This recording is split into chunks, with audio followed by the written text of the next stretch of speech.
Xo'p, bizada suv ko'plik ketyapti, bu yerda mnogovodiy ketyapti. Ko'ryapsizlarmi? Suvi ko'p ayolimizni. Hali chunki bola kichkina bu yerda. Hali 23 hafta 4 kunlik bola, lekin suv mnogovodiy. Mnogovodiy ma'lum darajada ayol uchun norma hisoblanmaydi. Ya'ni norma emas. Baribir ma'lum darajada bolaga ham, onaga ham ta'siri bo'ladi. Ya'ni qanday ta'siri bo'ladi? Onajonga ta'siri, bolaga ta'sirini aytamiz, onaga ta'siri. Onaga ta'siri nima bo'ladi? Nafas olish qiyinlashadi, qorin kattalashadi, ayolda diskomfort bo'ladi.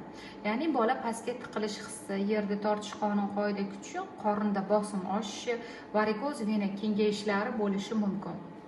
Bola tarafdan bola ko'proq suyuqlik ichishi va bolada havo yetishmovchiliklarining paydo bo'lishi va yuragimizga nagruzka tushib ozginagina taxikardiya paydo bo'lishi, ya'ni bolajonimizda boshida suyuqlik yig'ishi mumkin yo shunga o'xshagan holatlar kuzatiladi.